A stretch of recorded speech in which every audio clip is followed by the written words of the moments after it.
Find the Fourier cosine transform of e power minus x square. So, இங்க நமக்கு என்ன இருக்கு அப்படின்னா f of x is equal to e power minus x square. So, நான் இப்போ Fourier cosine transform எழுதுறேன்.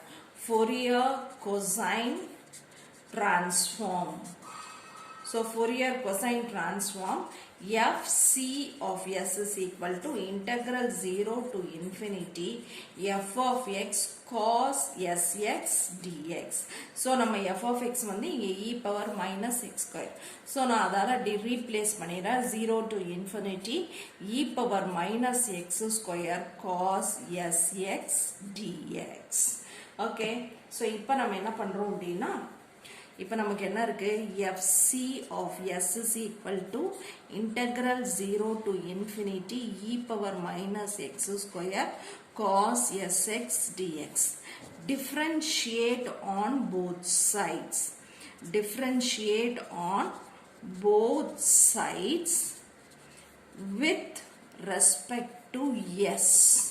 So நம்ம with respect to s வந்து differentiate பண்றோம். அப்ப நமக்கு என்ன வரும் அப்படின்னா d by ds of fc of s is equal to d by ds of integral 0 to infinity e power minus x square cos sx dx.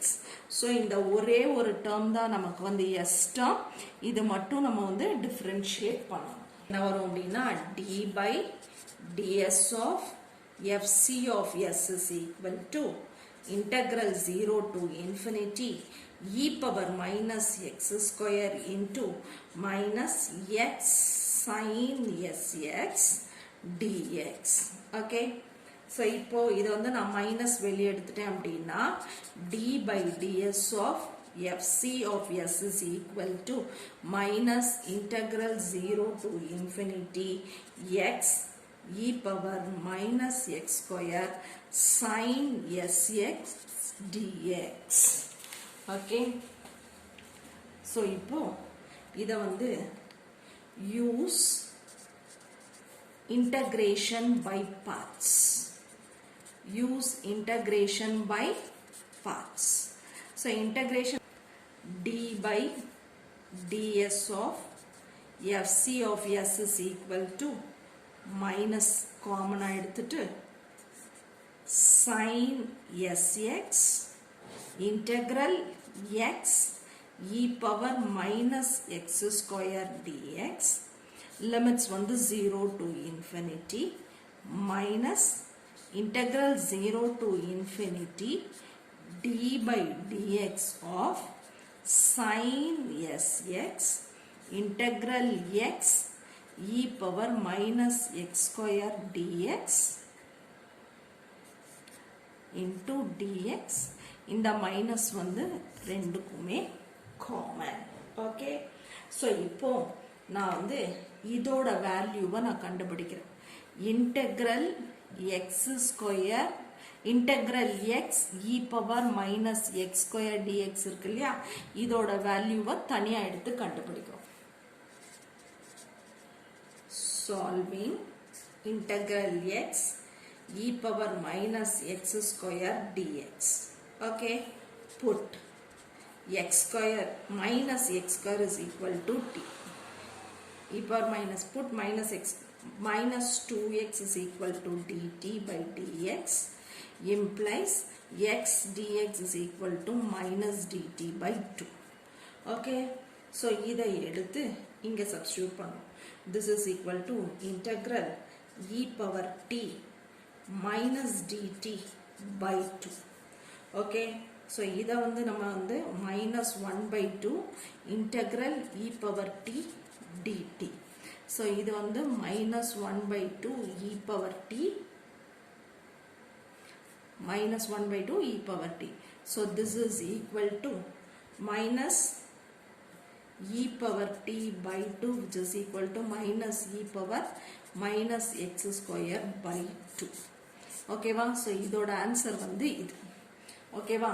Now, substitute for substitute for integral x e power minus x square dx in எங்க substitute பண்ணணும் அப்படின்னா d by ds of fc of s. okay, so நமக்கு என்ன இருக்கு d by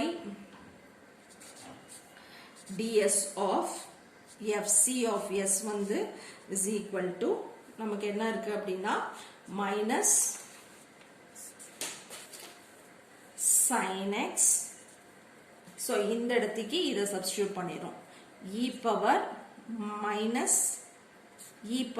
minus x square by 2 limits வந்து 0 to infinity minus integral 0 to infinity s cos x திருப்பி இந்த இடத்துக்கு வந்து minus e power minus x square by 2 okay minus x square by 2 dx.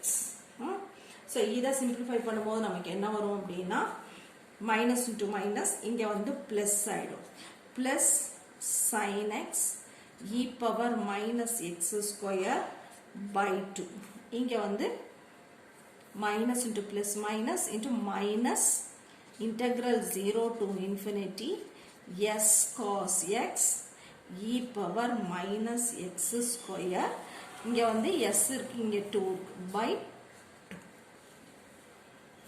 இங்க limits வந்து 0 to infinity. okay, so நான் இப்ப வந்து இதுக்கு infinity substitute பண்ணேன்னா இந்த term full-ஆ 0 ஆயிடும் நமக்கு இந்த term மட்டும் தான் இருக்கும். so இப்போ d by ds of fc of s is equal to minus s by 2 integral 0 to infinity cos sx e power minus x square dx. okay, so இப்போ நமக்கு இந்த term இது மட்டும் பாத்தீங்க அப்படின்னா இது என்ன term அப்படின்னா this is equal to இது ஏற்கனவே நம்ம பார்த்திருக்கோம் இதுதான் வந்து நம்ம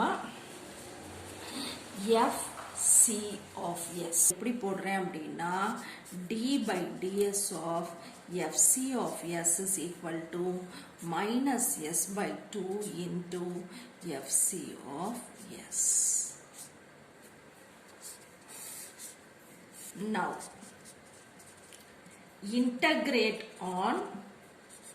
integrate on both sides.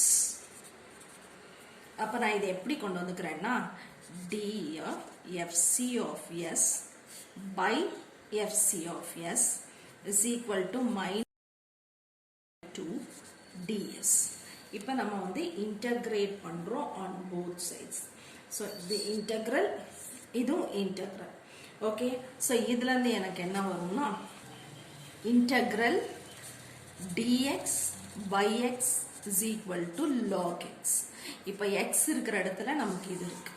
so இப்ப எனக்கு என்ன வரும்னா log fc of s is equal to minus s square by 2 into 2 plus 4.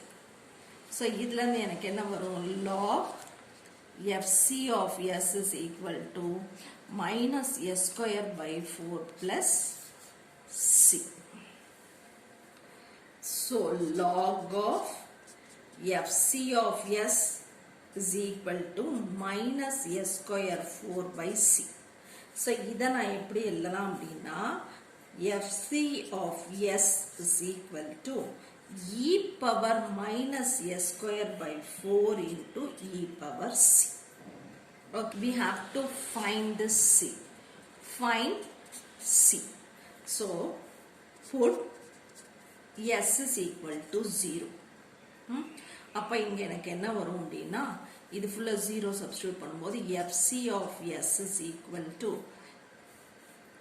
integral 0 to infinity e power minus x square cos sx dx.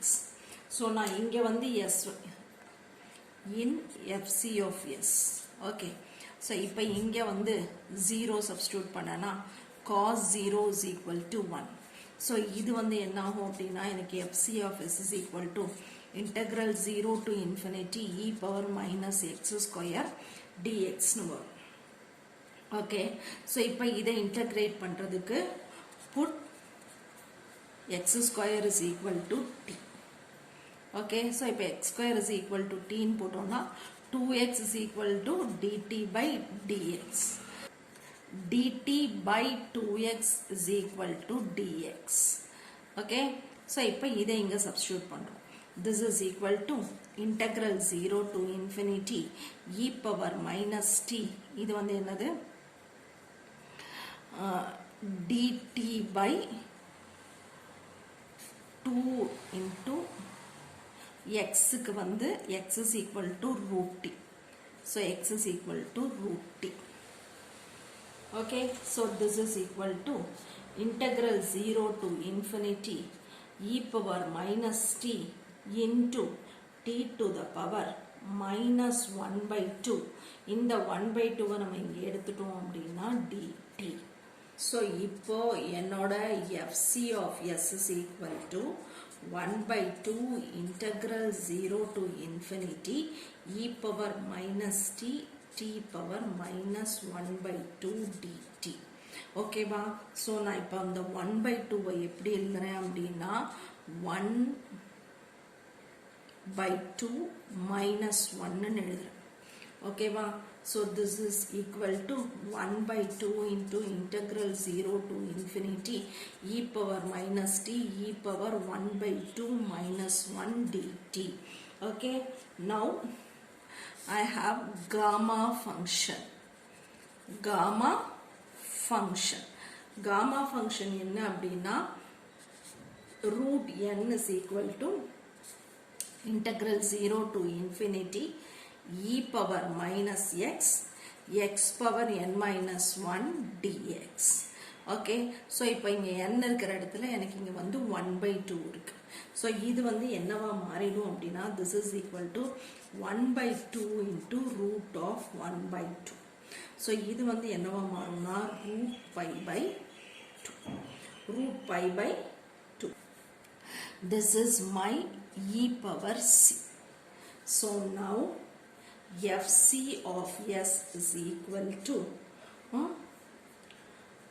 root of pi by 2 into e power minus s square by 4.